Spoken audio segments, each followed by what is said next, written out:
नमस्कार दोस्तों। आगामी बिहार दरोगा के लिए जो 1806 पदों पर नियुक्ति होने वाली है, उसके लिए किरण पब्लिकेशन के द्वारा 33 मॉडल प्रैक्टिस लाया गया है। उसका हम 8वां प्रैक्टिस मॉडल सेट आज सॉल्व करेंगे। तो चलिए शुरू करते हैं।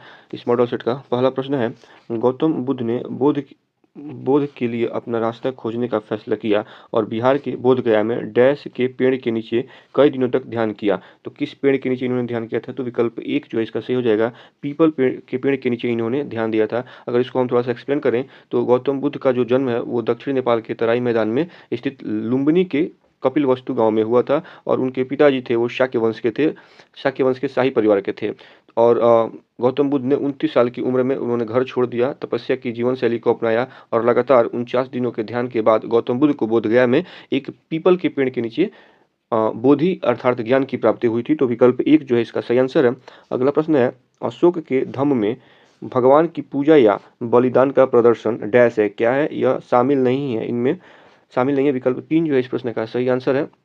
अगला प्रश्न है, मौर्य साम्राज्य के चंद्रगुप्त मौर्य के गुरु कौन थे? दिए गए विकल्पों में विकल्प दो जो है ये सही है, कौटिल्य या चाणक्य जो थे वो मौर्य साम्राज्य के चंद्रगुप्त मौर्य के गुरु थे, या ये प्रधानमंत्री भी उस समय के तत्कालीन प्रधानमंत्री भी थे। तो विकल्प दो जो है इस प्रश्न का सही है। और इन्होंने इनकी एक रचना है और कौटिल्य की रचना अर्थशास्त्र है। तो विकल्प दो जो है इस प्रश्न का सही आंसर है। अगला प्रश्न देखते हैं, पानीपत की पहली लड़ाई किनके सेनाओं के बीच हुई थी? इस प्रश्न का सही आंसर हो जाएगा विकल्प चार, बाबर और इब्राहिम लोदी के बीच में ये युद्ध हुआ था। पानीपत की जो पहली लड़ाई है वो 21 अप्रैल 1526 को ये लड़ाई हुई थी। और उसके बाद इसमें बाबर और इब्राहिम के बीच की सेनाओं की आपस में मुठभेड़ मतलब लड़ाई हुई थी और इस युद्ध में लोदी वंश का अंत हो गया था। भारत में मुगल राजवंश की यहीं से शुरुआत मानी जाती है और इस युद्ध में बाबर ने तोपखाने का भी इस्तेमाल किया था। तो विकल्प चार जो है इस प्रश्न का सही आंसर है। अगला प्रश्न है, निम्नलिखित में से किसने भारत में बहावी आंदोलन शुरू किया था? इसका सही आंसर हो जाएगा विकल्प दो, सैयद अहमद ने भारत में बहावी आंदोलन की शुरुआत की थी। और ये कब हुआ था? तो 1820 में रायबरेली के सैयद अहमद ने बहावी आंदोलन का शुरुआत किया था। मुख्यतः बहावी आंदोलन क्या था? तो यह सभी गैर इस्लामी प्रथाओं को समाप्त करके इस्लाम को शुद्ध करने की कोशिश थी, जो मुस्लिम समाज में युगों से चली आ रही थी। तो जो विकल्प दो है इस प्रश्न का सही आंसर है। अगले प्रश्न की तरफ बढ़ते हैं, स्वामी विवेकानंद ने भारत में रामकृष्ण मिशन की स्थापना किस वर्ष में की थी? इस प्रश्न का सही आंसर हो जाएगा विकल्प तीन, 1897 में किया गया था। अगला प्रश्न देखते हैं, 1947 में भारतीय राष्ट्रीय ट्रेड यूनियन कांग्रेस किसके नेतृत्व में बनी थी? इस प्रश्न का सही आंसर हो जाएगा विकल्प चार, यह सरदार वल्लभ भाई पटेल के नेतृत्व में 3 मई 1947 को यह स्थापित हुई थी। इसका गठन जो है सरदार वल्लभ भाई पटेल के नेतृत्व में किया गया था। तो विकल्प चार जो है इस प्रश्न का सही आंसर है।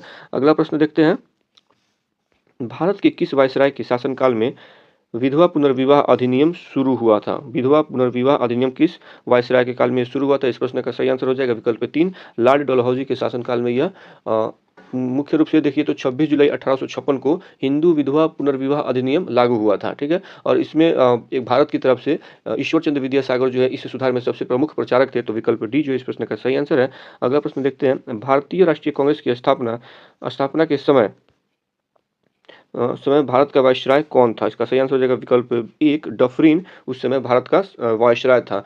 1885 में जब भारतीय राष्ट्रीय कांग्रेस का गठन हुआ तब डफरिन का शासनकाल जो रहा है वो 1884 से लेकर 1888 तक रहा है। और 1885 में आप देखिएगा तो भारतीय राष्ट्रीय कांग्रेस की स्थापना होती है। तो इस प्रकार से डफरिन का जो समयकाल रहा है जब भारतीय राष्ट्रीय कांग्रेस की स्थापना हुई है। अगर बात करें भारतीय राष्ट्रीय कांग्रेस की तो इसके प्रथम अध्यक्ष WC बनर्जी, व्योमेश चंद्र बनर्जी थे। और वहीं पर इसके महासचिव की बात करें तो A.O. ह्यूम जो थे वो भारतीय राष्ट्रीय कांग्रेस के महासचिव थे। और ये कहाँ पे इसकी स्थापना हुई? तो भारतीय राष्ट्रीय कांग्रेस की जो स्थापना है 28 दिसंबर 1885 को मुंबई के गोकुल दास तेजपाल संस्कृत कॉलेज में 72 प्रतिनिधियों के द्वारा भारतीय राष्ट्रीय कांग्रेस की स्थापना की गई थी। तो विकल्प एक जो है इस तरह से इस प्रश्न का सही आंसर है। अगला प्रश्न है, ओणम महोत्सव के अवसर पर केरल में निम्नलिखित में से कौन सा एक विश्व प्रसिद्ध प्रतियोगिता का आयोजन किया जाता है? तो इस प्रश्न का सही आंसर हो जाएगा विकल्प दो, सर्प नौका दौड़ कराया जाता है। विकल्प दो जो है इस प्रश्न का सही आंसर है।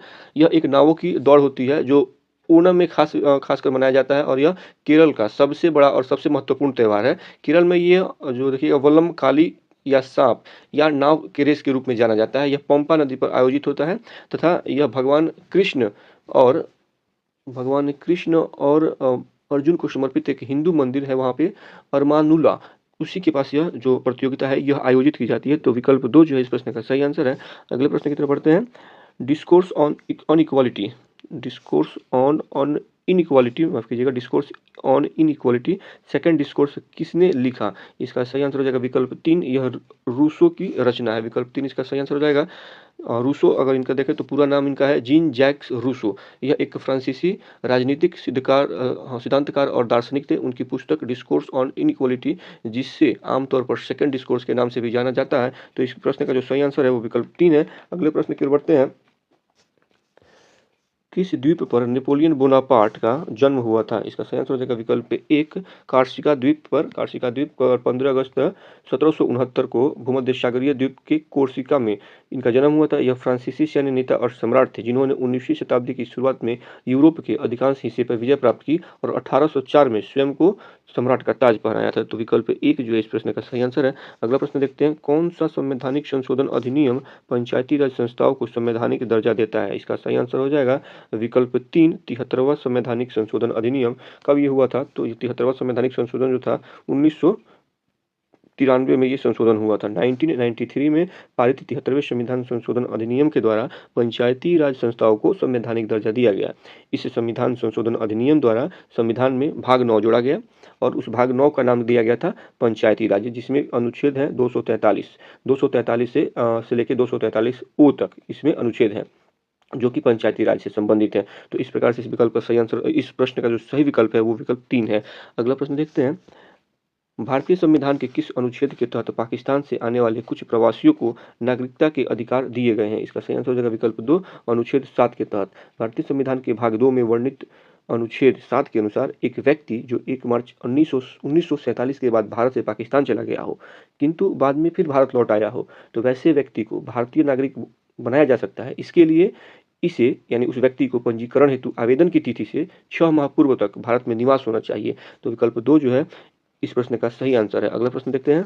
किस संवैधानिक संशोधन अधिनियम की पालना में उच्च न्यायालय के न्यायाधीशों की सेवानिवृत्ति की आयु 60 वर्ष से बढ़ाकर 62 वर्ष की गई है? इसका सही आंसर हो जाएगा विकल्प 2, 15वां संशोधन अधिनियम के तहत यह आयु जो है मुख्य न्यायाधीशों के उच्च न्यायालय के न्यायाधीशों की जो आयु है 60 वर्ष से बढ़ाकर 62 वर्ष कर दी गई थी। तो विकल्प 2 जो है इस प्रश्न का सही आंसर है। अगला प्रश्न देखते हैं। साइक्लोन यानी चक्रवात शब्द की उत्पत्ति ग्रीक शब्द साइक्लोस से हुई है, जिसका शाब्दिक अर्थ है, साइक्लोस का शाब्दिक अर्थ क्या होता है? सांप के कुंडल के समान। विकल्प 1 जो है इसका सही आंसर है। अगला प्रश्न है। भारत के संविधान के अनुसार राज्य का राज्यपाल बनने के लिए व्यक्ति की न्यूनतम आयु कितनी होनी चाहिए? तो न्यूनतम आयु 35 वर्ष होनी चाहिए। अगर इसको थोड़ा सा हम एक्सप्लेन करें तो भारत के संविधान के अनुच्छेद 157 और 158 में राज्यपाल के पद की पात्रता आवश्यकताएं निर्दिष्ट हैं। इन लेखों के अनुसार जो एक राज्यपाल बनने के लिए एक व्यक्ति को भारत का नागरिक होना चाहिए, उनकी आयु कम से कम 35 वर्ष होनी चाहिए, संसद के किसी भी सदन का सदस्य या राज्य विधायिका का सदस्य नहीं होना चाहिए और लाभ का कोई पद धारण नहीं किया हो, वो व्यक्ति भारत में राज्यपाल बन सकता है। तो विकल्प 4 जो है इस प्रश्न का सही आंसर है। अगला प्रश्न देखते हैं। वर्तमान में राष्ट्रीय मानवाधिकार आयोग के अध्यक्ष कौन है? दिए गए विकल्पों में उपयुक्त में से कोई नहीं होगा, क्योंकि वर्तमान में जो NHRC national human right commission के जो अध्यक्ष हैं वो न्यायमूर्ति वी राम सुब्रमण्यम जी हैं। और ये कब बने हैं? तो ये देखिएगा, तो इनका जो नियुक्ति हुआ 30 दिसंबर 2024 को ये फिलहाल बने हैं। और अगर भारत में NHRC के अध्यक्ष के पद की बारे में बात करें तो यह ऐसा व्यक्ति होता है जो भारत का मुख्य न्यायाधीश या सर्वोच्च न्यायालय का न्यायाधीश रह चुका हो, वही NHRC का अध्यक्ष बन सकता है। अध्यक्ष और सदस्यों की जो नियुक्ति होती है वह 6 सदस्यीय समिति की सिफारिश पर राष्ट्रपति के द्वारा इन्हें नियुक्त किया जाता है। अध्यक्ष और सदस्य 3 वर्ष की अवधि के लिए या 70 वर्ष की आयु प्राप्त करने तक जो भी पहले हो पद पर बने रह सकते हैं। राष्ट्रीय मानव अधिकार आयोग का जो गठन है वह 12 अक्टूबर 1993 को किया गया था। तो इस प्रकार से यह एक सांविधिक निकाय है। इस प्रश्न का विकल्प 4 जो है सही आंसर हो जाएगा। NHRC के वर्तमान में जो अध्यक्ष हैं उनका नाम है न्यायमूर्ति वी राम सुब्रमण्यम। तो अगले प्रश्न की तरफ बढ़ते हैं। जब विधायिका का सामान्य कार्यकाल समाप्त होने से पूर्व चुनाव होता है तो इस चुनाव को क्या कहते हैं? इस चुनाव को मध्य अवधि चुनाव कहते हैं। विकल्प 1 इस प्रश्न का सही आंसर है। अगला प्रश्न है। एक प्रजातांत्रिक सरकार बेहतर सरकार है क्योंकि यह एक अधिक उत्तरदायी और यह नागरिकों की गरिमा को बढ़ाती है। विकल्प 1 और 3 इस प्रश्न का सही आंसर हो जाएगा। अगले प्रश्न की तरफ बढ़ते हैं। मंडल आयोग के बारे में निम्नलिखित में से कौन सा कथन असत्य है? तो इसकी अध्यक्षता BP मंडल द्वारा की गई थी, ये कथन सत्य है। ठीक है। इसने अपनी रिपोर्ट 1980 में प्रस्तुत की थी, ये कथन भी सही है। और इसकी सिफारिश जो है 1990 में लागू की गई थी, ये कथन भी सही है। तो कथन 1, कथन 2 और कथन 3 तीनों कथन सही है। कथन 4 है केवल 1 और 2 असत्य पूछा जा रहा है, तो इसमें कोई असत्य नहीं है, यानी ये सभी कथन सही है। ऑप्शन जो है ये गलत दिया गया है, यहाँ पे सभी क्वेश्चन जो है वो और सभी कथन जो है सत्य है। यानी अगर बीपी मंडल के आयोग के बारे में अगर हम पढ़ें तो इसकी अध्यक्षता बीपी मंडल द्वारा की गई थी, सही है। इसने अपनी रिपोर्ट 1980 में प्रस्तुत की थी, ये भी सही है। और इसकी सिफारिश को 1990 में लागू किया गया था, ये कथन भी सही है। अगला प्रश्न देखते हैं, भारत में मतदान की आयु 21 वर्ष से कम कर 18 वर्ष निम्नलिखित में से किस एक संवैधानिक संशोधन अधिनियम के द्वारा किया गया? तो विकल्प 1 इसका सही आंसर है। 61वें संवैधानिक संशोधन में मतदान की आयु को 21 वर्ष से घटाकर 18 वर्ष कर दिया गया था। विकल्प 1 इसका सही आंसर है। अगर थोड़ा सा इसको हम एक्सप्लेन करें तो 61वां जो संविधान संशोधन था वो 1988 में हुआ था, और इसी में 21 वर्ष से मतदान की आयु को घटाकर 18 वर्ष कर दिया गया था। विकल्प 1 इसका सही आंसर है। अगला प्रश्न, भारत का निर्वाचन आयोग क्या है? तो भारत का निर्वाचन आयोग एक स्वायत्त निकाय है, एक संवैधानिक निकाय है। इसको 25 जनवरी 1950 को स्थापित किया गया था। या उपर्युक्त सही, इसका सही आंसर हो जाएगा विकल्प 4, उपर्युक्त सही इसका आंसर है। अगला प्रश्न देखते हैं, मौलिक रूप से भारतीय संविधान द्वारा कितने मौलिक अधिकारों को मान्यता दी गई है? तो मौलिक रूप से भारतीय संविधान में कुल 7 प्रकार के मौलिक अधिकारों को मान्यता दी गई थी। ठीक है, तो मौलिक अधिकारों की बात करें तो मूल रूप से अनुच्छेद 19 के तहत ये अधिकार प्रदत्त किए गए हैं। और इसमें देखा जाए तो अनुच्छेद 19 के तहत, अनुच्छेद 19 के एक ए है, 19(1)(a) के तहत अगर देखिएगा तो ए के तहत भाषण और अभिव्यक्ति की स्वतंत्रता है। बी में शांतिपूर्ण और बिना हथियारों को इकट्ठा होकर आप कोई सम्मेलन कर सकते हैं। सी है संघ या यूनियन बना सकते हैं। डी में भारत के पूरे क्षेत्र में स्वतंत्र रूप से घूम सकते हैं। ई है भारत के क्षेत्र के किसी भी हिस्से में निवास कर सकते हैं, बस सकते हैं।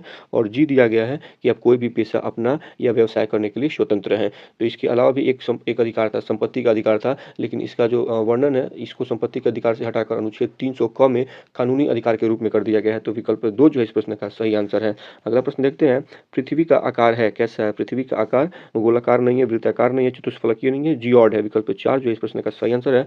अगला प्रश्न है, भारत की सबसे बड़ी निर्जल गोदी यहाँ स्थित है, कहाँ पर स्थित है? इसका सही आंसर हो जाएगा विकल्प 2, यह मारमवा गोवा में स्थित है। विकल्प 2 जो है इस प्रश्न का सही आंसर है। अगला प्रश्न है, एक खगोलीय इकाई निम्न के बीच औसत दूरी होती है, क्या होती है? एक खगोलीय इकाई जो होती है पृथ्वी तथा सूर्य के बीच की निम्न के बीच दूरी की इकाई होती है। विकल्प 1 जो है इस प्रश्न का सही आंसर है। अगला प्रश्न है, मध्य भारत का कौन सा शहर डायमंड रेलवे क्रॉसिंग के नाम से मशहूर है? इस स्थान पर दक्षिण उत्तर रेलवे पूर्व पश्चिम रेलवे लाइन से मिलती है। इसका सही आंसर हो जाएगा विकल्प 3, नागपुर वो शहर है।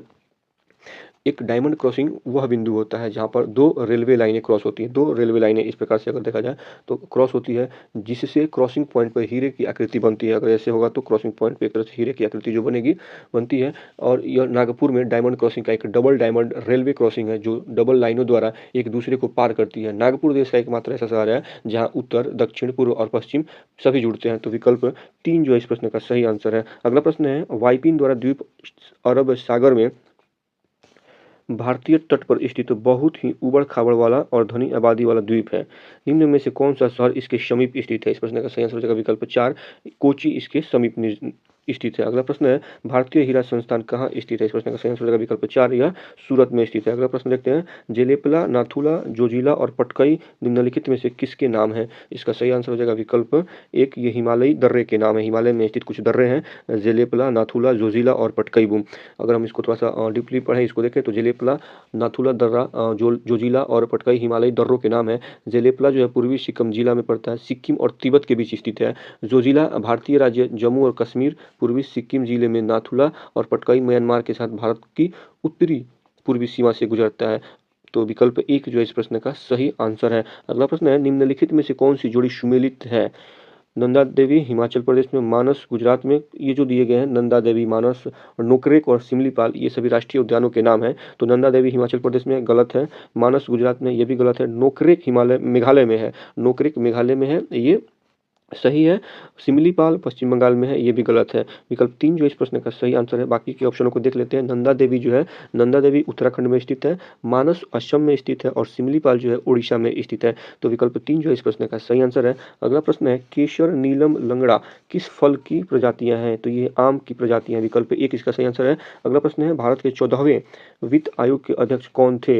है नहीं, कौन थे? तो उस समय वाई.वी. रेड्डी थे। 14वें वित्त आयोग के अध्यक्ष वाई.वी. रेड्डी थे। विकल्प 1 जो है इसका सही आंसर है।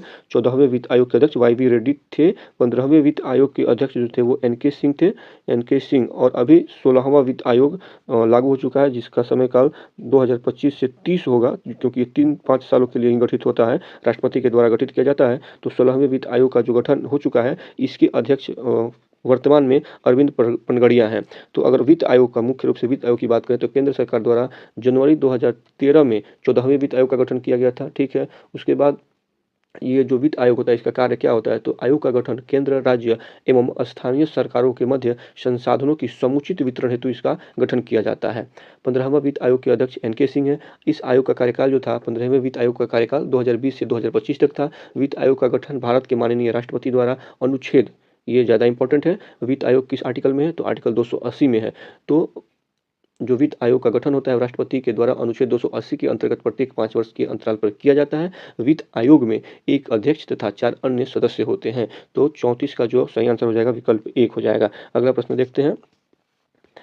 भारतीय प्रतिभूति और विनियमन बोर्ड, जिसको सेबी कहा जाता है शॉर्ट फॉर्म में, तो सेबी के वर्तमान अध्यक्ष कौन है? तो विकल्प 4 इसका सही आंसर हो जाएगा। माधवी पुरी बुच जो है वो सेबी के वर्तमान अध्यक्ष हैं। अगला प्रश्न है, निम्नलिखित कर में से कौन सा अप्रत्यक्ष कर है? इसका सही आंसर हो जाएगा विकल्प 2, बिक्री कर अप्रत्यक्ष कर है। अगला प्रश्न देखते हैं, बाजार में मुद्रास्फीति को नियंत्रित करने के लिए आरबीआई द्वारा किया जाना चाहिए, क्या किया जाना चाहिए? तो आरबीआई के द्वारा विकल्प 2, 1, 2 और 3, 1, 2 और 3 अर्थात रेपो रेट बढ़ाए जाने चाहिए, रिवर्स रेपो रेट बढ़ाने चाहिए और बैंक दरों में वृद्धि की जानी चाहिए। तीनों ये विकल्पों के उपाय किए जाने चाहिए। क्या चीज़ के लिए? मुद्रास्फीति को नियंत्रित करने के लिए। तो विकल्प 2 जो है इस प्रश्न का सही आंसर है। अगला प्रश्न देखते हैं, निम्नलिखित में से कौन सा संगठन एमएसपी के निर्णय पर सिफारिशें देता है? इस प्रश्न का सही आंसर हो जाएगा विकल्प 1, सीएसपी, सॉरी सीएसीपी।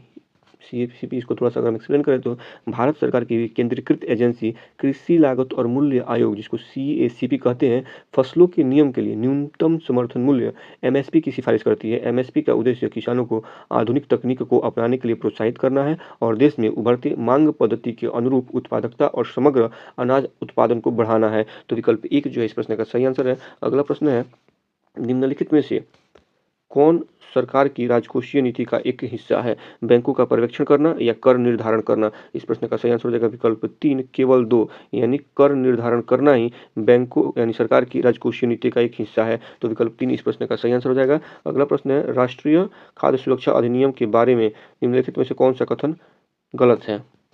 कथन कौन सा गलत है? इसका सही आंसर हो जाएगा विकल्प 4 जो है, अधिनियम वर्ष 2015 में लागू किया गया था, गलत है। यह अधिनियम जो है, कौन सा अधिनियम? राष्ट्रीय खाद्य सुरक्षा अधिनियम 2015 में नहीं बल्कि 2013 में लागू किया गया था। बाकी के कथन क्या क्या है? अधिनियम ने भारत के पूरे क्षेत्र को कवर किया, ये सही है। यह 18 वर्ष या उससे अधिक आयु की घरेलू महिला को घर की मुखिया मानते हुए राशन कार्ड जारी करने का प्रावधान करता है, ये भी सही है। और इसे भोजन का अधिकार अधिनियम भी कहा जाता है। तो विकल्प 3 भी सही है। विकल्प 4 इसलिए गलत है कि अधिनियम 2015 में नहीं बल्कि अधिनियम जो है यह 2013 में लागू किया गया था। अगला प्रश्न देखते हैं, फेयर एक आगामी अंतर्राष्ट्रीय त्वरक सुविधा है जो डार्मस्टैट जर्मनी में है, जिसमें भारत एक संस्थापक सदस्य देश है। इस परियोजना के कार्यान्वयन के लिए राष्ट्रीय स्तर पर कौन सा भारतीय संस्थान नोडल संस्थान है? इस प्रश्न का सही आंसर हो जाएगा विकल्प 1, बोस इंस्टीट्यूट कोलकाता इसका नोडल संस्थान है। विकल्प 1 इसका सही आंसर है। अगला प्रश्न देखते हैं, भारत सरकार द्वारा शुरू की गई भारत निर्माण योजना का मुख्य उद्देश्य क्या है? इस प्रश्न का सही आंसर हो जाएगा विकल्प 2, मुख्य उद्देश्य ग्रामीण क्षेत्रों के लिए बुनियादी ढांचा प्रदान करना है। अगला प्रश्न है, वित्तीय संस्थान नाबार्ड की स्थापना 1982 में भारत सरकार द्वारा की गई थी। नाबार्ड का पूर्ण रूप क्या है? नाबार्ड का पूर्ण रूप राष्ट्रीय कृषि और ग्रामीण विकास बैंक होता है। विकल्प 4 इसका सही आंसर है। अगला प्रश्न है, निम्नलिखित में से कौन सी विद्युत धारा के प्रभाव पर विद्युत लेपन की प्रक्रिया आधारित है? विकल्प 1 इसका सही आंसर हो जाएगा रासायनिक प्रभाव। अगला प्रश्न देखते हैं, मानव में दृष्टि दोष के संबंध में निम्नलिखित में से कौन सा कथन कथन सही है? इसको थोड़ा सा एक्सप्लेन करेंगे तो दीर्घ दृष्टि दोषयुक्त कोई व्यक्ति निकट रखी वस्तुओं को तो स्पष्ट देख सकता है परंतु दूर रखी वस्तुओं को वह सुस्पष्ट नहीं देख सकता। ये कथन गलत है। अगला कथन, निकट दृष्टि दोषयुक्त कोई व्यक्ति दूर की वस्तुओं को तो स्पष्ट देख सकता है परंतु निकट रखी वस्तुओं को सुस्पष्ट नहीं देख सकता है। तो इसमें पूछा गया प्रश्न क्या है, कौन सा कथन सही है? तो इसमें न तो एक न ही दो, दोनों कथन गलत है। ठीक है, क्यों गलत है? तो निकट दृष्टि दोष जो होती है या मायोपिया जिसको कहते हैं, इसमें दूर की वस्तु को देखने में व्यक्ति अक्षम होता है। उपयुक्त फोकस दूरी वाले अवतल लेंस से युक्त चश्मे का प्रयोग करके निकट दृष्टि दोष को सुधारा जा सकता है। ठीक है, जिसमें कि दूर की वस्तु भी स्पष्ट दिखाई देने लगती है। वहीं पर दूरदर्शिता या हाइपरोपिया जो होता है उसमें निकट वस्तु को देखने में असमर्थता होती है। इस दोष के निवारण के लिए आंखों के आगे उत्तल लेंस का प्रयोग किया जाता है। तो विकल्प 4 जो है इस प्रश्न का सही आंसर है। अगला प्रश्न देखते हैं। डैश का नियम कहता है कि एक बंद सतह के माध्यम से एक विद्युत क्षेत्र का शुद्ध प्रवाह संलग्न विद्युत आवेश के लिए अनुपातिक होता है। कौन सा नियम कहता है, किसका नियम कहता है? तो 46 का विकल्प 1 जो है सही आंसर है। गाउस का नियम कहता है कि एक बंद सतह के माध्यम से एक विद्युत क्षेत्र का शुद्ध प्रवाह संलग्न विद्युत आवेश के लिए अनुपातिक होता है। विकल्प 1 जो है इस प्रश्न का सही आंसर है। अगला प्रश्न देखते हैं। लेंस की शक्ति मापी जाती है किसमें? डायोप्टर में लेंस की शक्ति डायोप्टर में मापी जाती है। विकल्प 1 जो है इस प्रश्न का सही आंसर है। अगला प्रश्न है। प्रतिरोध सीधे अनुपातिक होता है, किसके अनुपातिक होता है? तो तार की लंबाई के अनुपातिक होता है। विकल्प 3 इसका सही आंसर है। अगला प्रश्न, मूल भौतिक राशियों के लिए 7 मूल एसआई इकाई है, उस विकल्प का चयन कर जो एसआई आधार पर इकाई नहीं है। इसका सही आंसर हो जाएगा विकल्प 4। लीटर जो है एसआई आधार नहीं, एसआई मात्रक नहीं है। बाकी मीटर, कैंडेला, किलोग्राम ये एक तरह से सभी एसआई मात्रक है। लंबाई का एसआई मात्रक देखिएगा तो मीटर होता है, समय का एसआई मात्रक सेकंड होता है, पदार्थ की मात्रा का एसआई मात्रक मोल है और विद्युत धारा का एसआई मात्रक एम्पियर होता है, तापमान का केल्विन होता है, चमकदार तीव्रता का कैंडेला होता है, मात्रा का किलोग्राम या किलो होता है। लीटर एक एसआई इकाई नहीं है लेकिन यह गैर एसआई इकाई है। आयतन का एसआई मात्रक जो होता है घन मीटर होता है। तो विकल्प 4 जो है इस प्रश्न का सही आंसर है। अगला प्रश्न देखते हैं। कुहासा होता है, कुहासा डैश होता है, क्या होता है? कोलाइड होता है। विकल्प 3 इसका सही आंसर है। अगला प्रश्न है। गैस का कौन सा गुण उसे तरल से अलग करता है? संपीड्यता। विकल्प 1 जो है इस प्रश्न का सही आंसर है। अगला प्रश्न देखते हैं। किसी तत्व की प्रयोगात्मक रूप से उपयोगी परिभाषा देने वाले पहले व्यक्ति कौन थे? इसका सही आंसर हो जाएगा विकल्प 3 एंटोनी लॉरेंट लेवोजियर। विकल्प 3 जो है इस प्रश्न का सही आंसर है। अगला प्रश्न है। एलिजरीन एक प्रकार का डैश होता है, क्या होता है? एलिजरीन जो है एक प्रकार का रंग होता है। ठीक है, इसको अगर थोड़ा सा हम एक्सप्लेन करें तो आपको ज़्यादा चीज़ें समझ में आएंगी। एलिजरीन एक कार्बनिक यौगिक है जिसका उपयोग हमेशा से डाई के रूप में हुआ है। मुख्यतः टेक्सटाइल कपड़ों को रंगने हेतु इसका उपयोग किया जाता है। ऐतिहासिक रूप से यह मैडर वंश के पौधों की जड़ों से निकाला जाता है। 1869 में यह प्रथम ऐसा डाई बना जिसका व्यावसायिक रूप से प्रयोग शुरू हुआ था। तो विकल्प 3 जो है इस प्रश्न का सही आंसर है। अगला प्रश्न है। निम्नलिखित में से कौन सी ग्रंथि वृद्धि हार्मोन का स्राव करती है? इसका सही आंसर हो जाएगा विकल्प 1 पीयूष ग्रंथि या पिट्यूटरी ग्रंथि। मानव शरीर में ग्रोथ हार्मोन पिट्यूटरी ग्रंथि द्वारा निर्मित होता है। ग्रोथ हार्मोन जो विकास, चयापचय और शरीर की संरचना को नियंत्रित करता है पिट्यूटरी ग्रंथि से रक्त प्रवाह में जारी किया जाता है।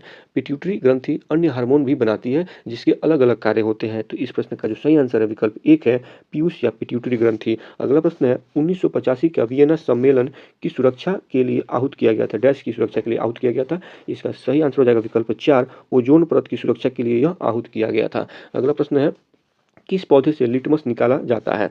सही आंसर हो जाएगा विकल्प 4 लाइकेन के पौधे से लिटमस निकाला जाता है। अगला प्रश्न है। वह कौन सा प्रोटोजोआ परजीवी मलेरिया का कारण बनता है? तो इसका सही प्रोटोजोआ परजीवी मलेरिया का कारण कौन बनता है? विकल्प 2 जो है सही आंसर है प्लाज्मोडियम जो है प्लाज्मोडियम प्रोटोजोआ परजीवी मलेरिया का कारण बनता है। फिर से सुन लीजिए, प्लाज्मोडियम परजीवी मलेरिया का कारण बनता है। विकल्प 2 जो है इस प्रश्न का सही आंसर है। मलेरिया प्लाज्मोडियम परजीवी के कारण मलेरिया होता है। प्लाज्मोडियम परजीवी के कारण मलेरिया होता है। परजीवी संक्रमित एनोफिलीज मच्छर के काटने से लोगों में फैलता है जिन्हें मलेरिया वेक्टर कहा जाता है। यह मुख्य रूप से शाम और सुबह के बीच काटते हैं। यह रोग मेनली जो देखा जाता है उष्णकटिबंधीय और उपोष्णकटिबंधीय क्षेत्रों में व्यापक रूप से फैला हुआ है। ठीक है, तो विकल्प 2 जो है इस प्रश्न का सही आंसर है। अगला प्रश्न है। निम्नलिखित में से किस विटामिन का रासायनिक नाम पैंटोथेनिक एसिड है? पैंटोथेनिक एसिड किसका नाम है? ये विटामिन B5 का B5 का नाम है, रासायनिक नाम है पैंटोथेनिक एसिड। B5 का रासायनिक नाम है। इसको थोड़ा सा अगर हम एक्सप्लेन करें तो पैंटोथेनिक अम्ल अर्थात विटामिन B5 जल में घुलनशील एक विटामिन है। यह विटामिन का एक महत्वपूर्ण एवं आवश्यक पौष्टिक तत्व है और जंतुओं को इसकी आवश्यकता प्रोटीन, कार्बोहाइड्रेट और वसा के उपापचय हेतु होती है। इसे रोजर जे विलियम द्वारा 1993 में खोजा गया था। तो विकल्प बी जो इस प्रश्न का सही आंसर है। अगला प्रश्न है, टमाटर का रंग डैश की उपस्थिति के कारण लाल दिखता है। किसकी उपस्थिति के कारण? तो इसका सही आंसर हो जाएगा विकल्प दो, लाइकोपीन की उपस्थिति के कारण टमाटर का रंग जो होता है वो लाल दिखता है। किसकी उपस्थिति के कारण? लाइकोपीन। फिर से एक बार सुन लीजिए, लाइकोपीन की उपस्थिति के कारण टमाटर का रंग जो होता है वो लाल दिखाई पड़ता है। अगला प्रश्न देखते हैं, भारत के किस राज्य में धान मेढक की नई प्रजाति पाई गई है? धान मेढक की नई प्रजाति किस राज्य में पाई गई है? तो यह असम में पाई गई है। 60 का जो 3 ऑप्शन है वो सही है। अगला प्रश्न देखते हैं, तीन, अब यहाँ से कुछ मैथ्स के प्रश्न हैं, हम आपको कोशिश करेंगे कि इसका आंसर बताते चलें। तीन सह अभाज्य संख्याएं ऐसी हैं कि प्रथम दो संख्याओं का गुणनफल 527 है और अंतिम दो संख्याओं का गुणनफल जो है वो 1147 है। तो तीनों संख्याओं का योग क्या होगा? इसका सही आंसर हो जाएगा विकल्प एक, तीनों संख्याओं का योग 85 है। अगला प्रश्न है, एक्स और वाई की औसत आयु 20 वर्ष है। यदि जेड एक्स की जगह लेता है तो यह औसत आयु 19 हो जाता है और यदि जेड वाई की जगह लेता है तो यह औसत 21 हो जाता है। एक्स, वाई और जेड की आयु क्रमशः क्या है? इस प्रश्न का सही आंसर हो जाएगा विकल्प दो, 22, 18 और 20। अगला प्रश्न देखते हैं, एक वस्तु का मूल्य 30% घटाने पर इसकी बिक्री 20% बढ़ जाती है। दुकान की राजस्व प्राप्ति पर क्या प्रभाव पड़ेगा? तो इस प्रश्न का सही आंसर हो जाएगा विकल्प जो 4 है, इसका सही आंसर हो जाएगा 16% की कमी आएगी। अगला प्रश्न देखते हैं, अगला प्रश्न है, जब एक कलम को 5 रुपए में बेचा जाता है तो 2 रुपए का लाभ होता है। जब उसी कलम को 10 रुपए में बेचा जाए तो कितना लाभ होगा? तो इस प्रश्न का जो सही आंसर है विकल्प 4 है, 7 रुपए का लाभ होगा। थोड़ा सा अगर हम इसको एक्सप्लेन करें तो कलम का क्रय मूल्य बराबर विक्रय मूल्य माइनस लाभ होता है। क्रय मूल्य बराबर, अगर देखिएगा क्रय मूल्य का अगर वैल्यू निकाला जाए क्रय मूल्य का, तो ये होगा विक्रय मूल्य माइनस लाभ। ठीक है, विक्रय मूल्य माइनस लाभ होगा। तो विक्रय मूल्य 5 है और क्रय मूल्य लाभ हो जाएगा 2 रुपये का, तो विक्रय मूल्य हो जाएगा आपका 3 रुपये। तो जब विक्रय मूल्य 10 रुपये होगा तो लाभ बराबर क्या होगा? लाभ बराबर हो जाएगा 10 रुपये माइनस 3 रुपये इक्वल टू 7 रुपये। तो विकल्प 4 जो इस प्रश्न का सही आंसर है। अगला प्रश्न है, साधारण ब्याज प्रतिवर्ष किस दर पूछा जा रहा है, किस दर पर 1800 रुपये की राशि 10 वर्षों में 2700 रुपये हो जाएगी? तो यहाँ पे आपको मूलधन दिया गया है, ब्याज दिया गया है, समय दिया गया है, दर पूछा जा रहा है। तो आपका ब्याज जो है वो 900 रुपये का है, दर आर पूछा जा रहा है। तो ब्याज जो है 900 रुपये का है, मल्टीप्लाई 100 से करेंगे, ये फॉर्मूला का 100 होता है, डिवाइड बाई 1800 रुपये का क्या है, मूलधन 1800 रुपये है और समय जो है वो 10 वर्ष है। तो इसको जो हम सॉल्यूशन इसका निकालेंगे तो 5% प्रति वर्ष 5% हो जाएगा। तो विकल्प एक जो है इसका सही आंसर है। अगला प्रश्न देखते हैं, ए तथा बी दो नल हैं जो किसी टंकी को क्रमशः 10 मिनट तथा 20 मिनट में भर सकते हैं। टंकी की पेंदी में रिसाव होने से भरी हुई टंकी 40 मिनट में खाली हो जाती है। यदि टंकी प्रारंभ में खाली रही हो तो रिसाव रहते हुए दोनों नल टंकी को कितने समय में भर सकेंगे? तो दो नल द्वारा 1 मिनट में टंकी का भरा गया भाग जो होता है कितना है? तो एक जो नल है 10 मिनट में भरती है और दूसरा नल 20 मिनट में, तो इन दोनों को जोड़ देंगे और घटा देंगे क्योंकि वो 1/40 मिनट में टंकी खाली भी हो जाती है रिसाव के कारण। तो इन दोनों को जोड़कर इसको घटा देंगे। इस प्रकार से जब हम इसका सोल्यूशन निकालेंगे तो अभिष्ट जो समय आएगा वो 8 मिनट आएगा। तो विकल्प 3 जो है इस प्रश्न का सही आंसर है। अगला प्रश्न देखते हैं, दुर्गम शब्द का अर्थ क्या होता है? दुर्गम शब्द का अर्थ होता है जहाँ जाना कठिन हो। 67 का पहला सही हो जाएगा। 68 का देखते हैं, जो कुछ न जानता हो उनके लिए एक शब्द है अज्ञा। विकल्प 3 जो है इस प्रश्न का सही आंसर हो जाएगा। और 69 इंग्लिश का क्वेश्चन है, हम इसका आंसर बता देते हैं आपको। इंग्लिश 69 का आंसर हो जाएगा विकल्प 4, my passport has been stolen. 70 का आंसर हो जाएगा 3 number, if I was going to market. अगला प्रश्न है, निम्नलिखित में से कौन सा कथन सही नहीं है? क्या है? कथन सही नहीं है। बिहार का क्षेत्रफल 94,163 वर्ग किलोमीटर, ये कथन जो है सही है। बिहार भारत के कुल भौगोलिक क्षेत्रफल का 2.86% है, ये भी सही है। बिहार का उत्तर से दक्षिण की लंबाई 483 किलोमीटर है, ये कथन जो है गलत है। ये कथन गलत है और यही इसका सही आंसर हो जाएगा। अगर इसको थोड़ा सा हम एक्सप्लेन करें तो बिहार का जो भौगोलिक आकार है वो आयताकार है और बिहार की उत्तर से दक्षिण की लंबाई 400 नहीं बल्कि उत्तर से दक्षिण की लंबाई 345 किलोमीटर है और पूर्व से पश्चिम की जो लंबाई या चौड़ा पूर्व से पश्चिम की जो चौड़ाई है वो 483 किलोमीटर है। तो विकल्प 3 इसका सही आंसर हो जाएगा। अगला प्रश्न है नागी एवं नकटी वन्य जीव अभ्यारण्य बिहार के किस जिले में है? इसका सही आंसर हो जाएगा विकल्प 2, ये जमुई जिले में है। अगला प्रश्न देखते हैं, भागलपुर से वर्धमान के बीच रेलवे निर्माण के कारण किस विद्रोह की शुरुआत हुई थी? संथाल विद्रोह की शुरुआत हुई थी। विकल्प 2 जो है इस प्रश्न का सही आंसर है। अगला प्रश्न है, बिहार राज्य की सबसे बड़ी जल विद्युत परियोजना दगमारा निम्नलिखित में से किस नदी पर स्थित है? सही आंसर हो जाएगा विकल्प 3, यह कोसी नदी पर स्थित है। अगला प्रश्न है, पीडीएफ का पूर्ण रूप क्या होता है? Portable document format. विकल्प 3 इसका सही आंसर है। पीडीएफ का पूर्ण रूप होता है पोर्टेबल डॉक्यूमेंट फॉर्मेट। अगला प्रश्न देखते हैं, जीएसटी संख्या में अंकों का एक सेट जीएसटी धारक की इन पहचानों में से एक प्रत्यक्ष प्राकृतिक है। किसका? पैन कार्ड का। विकल्प 1 जो इस प्रश्न का सही आंसर है। अगला प्रश्न है, विजय पांडुरंग भटकर किस रूप में लोकप्रिय है? इसका सही आंसर हो जाएगा विकल्प 1, विजय पांडुरंग भटकर एक प्रतिष्ठित भारतीय कंप्यूटर वैज्ञानिक, आईटी नेता और शिक्षाविद हैं। विकल्प 1 जो इसका सही आंसर है।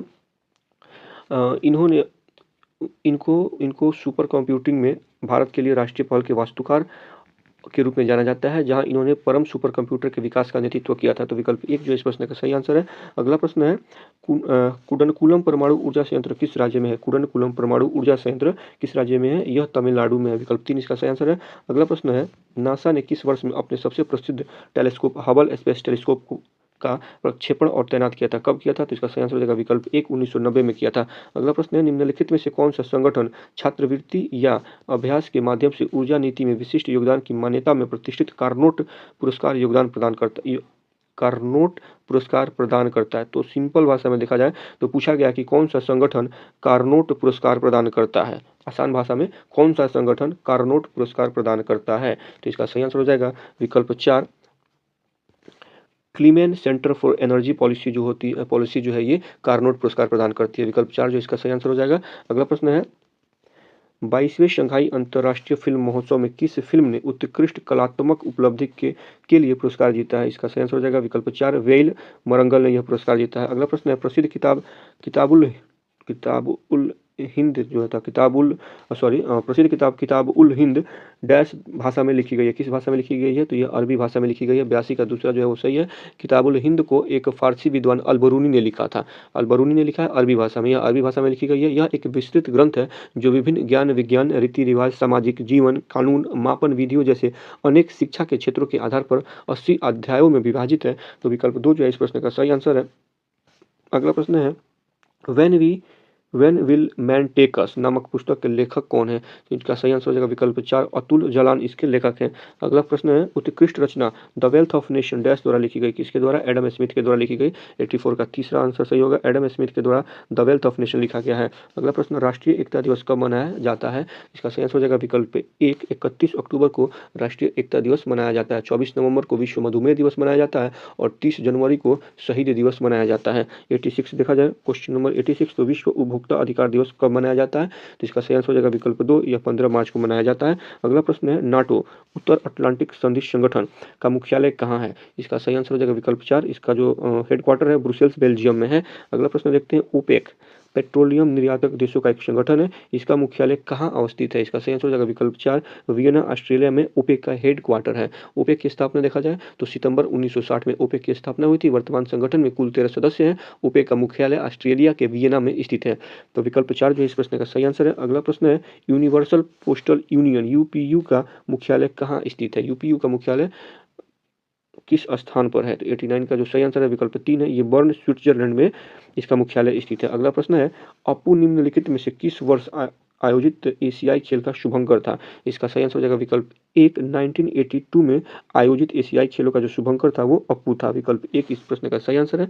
अगला प्रश्न है, खेल के क्षेत्र में मौलाना अबुल कलाम आज़ाद ट्रॉफी डैश के लिए दिया जाता है? किसके लिए दिया जाता है? तो ये उभरती हुई नई प्रतिभाओं की पहचान, कॉर्पोरेट सामाजिक नहीं, राष्ट्रीय खेल नहीं, विकल्प 4 इसका सही आंसर हो जाएगा। अंतर विश्वविद्यालय टूर्नामेंट में सर्वोच्च प्रदर्शन करने वाले विश्वविद्यालय को मौलाना अबुल कलाम आज़ाद ट्रॉफी दी जाती है। तो विकल्प 4 जो इस प्रश्न का सही आंसर है। अगला प्रश्न है, कुडनकुलम नाभिकीय ऊर्जा संयंत्र निम्नलिखित में से किस राज्य में स्थापित किया गया है? तमिलनाडु में स्थापित किया गया है। विकल्प 3 इसका सही आंसर है। अगला प्रश्न है, 1972 में दलित पैंथर्स भारत के किस राज्य में दलित युवाओं का एक उग्रवादी संगठन बना था? यह महाराष्ट्र में बना था। विकल्प 3 इसका सही आंसर है। अगला प्रश्न है, नमामि गंगे किस वर्ष शुरू किया गया था? इस प्रश्न का सही आंसर हो जाएगा विकल्प 3, नमामि गंगे जो है 2014 में शुरू किया गया था। नमामि गंगे कार्यक्रम एक एकीकृत संरक्षण मिशन है जिसे फ्लैगशिप प्रोग्राम के रूप में मंजूरी दी गई थी। इसकी शुरुआत जो है केंद्र सरकार ने जून 2014 में 20,000 करोड़ रुपए के बजट परिव्यय के साथ किया था। तो विकल्प 3 जो है इस प्रश्न का सही आंसर है। अगला प्रश्न देखते हैं, किस राज्य के नीति आयोग किस राज्य ने नीति आयोग मॉडल पर आधारित थिंक टैंक GRIT स्थापित करने का निर्णय लिया है? इस प्रश्न का सही आंसर हो जाएगा विकल्प 2, गुजरात ने यह निर्णय लिया है। अगला प्रश्न है, किसके मकबरे में भारत के पहले भूमिगत संग्रहालय का उद्घाटन किया गया है? इसका सही आंसर हो जाएगा विकल्प ए, हुमायूं के मकबरे में। अगला प्रश्न है, संयुक्त राष्ट्र जल कन्वेंशन में शामिल होने वाला 10वां अफ्रीकी देश कौन बन गया है? सही आंसर हो जाएगा विकल्प 1, यह आइवरी कोस्ट है। अगला प्रश्न है, भारत की पहली एकीकृत कृषि निर्यात सुविधा को किस बंदरगाह के लिए मंजूरी दी गई है? सही आंसर हो जाएगा विकल्प 4, यह मंजूरी जवाहरलाल नेहरू बंदरगाह के लिए दिया गया है। अगला प्रश्न है, राष्ट्रपति भवन स्थित दरबार हॉल का नाम क्या रखा गया है? दोस्तों, इस प्रश्न को बताने से पहले हम आपसे एक रिक्वेस्ट करना चाहेंगे कि अगर अच्छी लगती हो तो प्लीज़ वीडियो को लाइक करें, क्योंकि एक आपका लाइक हमें और हमारे मनोबल को बढ़ाता है और हम और भी अच्छा से अच्छा करने की कोशिश करेंगे। तो प्लीज़ वीडियो को लाइक करें, चैनल को सब्सक्राइब करें और ज़्यादा से ज़्यादा दोस्तों के बीच में शेयर करें। तो चलिए शुरू कर देखते हैं। अब 99 नंबर प्रश्न, राष्ट्रपति भवन स्थित दरबार हॉल का नाम क्या रखा गया है? इसका सही आंसर हो जाएगा विकल्प 2, यह गणतंत्र मंडप इसका नाम रखा गया है। अगला प्रश्न है, पेरिस के ग्रोविन म्यूजियम द्वारा कस्टमाइज्ड सोने के सिक्के से सम्मानित होने वाले पहले भारतीय अभिनेता कौन बने हैं? तो ये शाहरुख खान बने हैं। विकल्प 3 जो इस प्रश्न का सही आंसर है। और इस प्रकार से इस मॉडल प्रैक्टिस सेट का 100 क्वेश्चन जो है यहाँ पे समाप्त होता है। तो फिलहाल आपसे अब यही रिक्वेस्ट है कि अगर कोई सुझाव हो तो कमेंट करके बताएं, चैनल को सब्सक्राइब करें, वीडियो को लाइक करें और ज़्यादा से ज़्यादा दोस्तों के बीच में शेयर करें। चलिए तो मिलते हैं फिर किसी ऐसे दूसरे मॉडल प्रैक्टिस सेट में। तब तक के लिए अपना ध्यान रखें, पढ़ाई करें, मस्त रहें। धन्यवाद।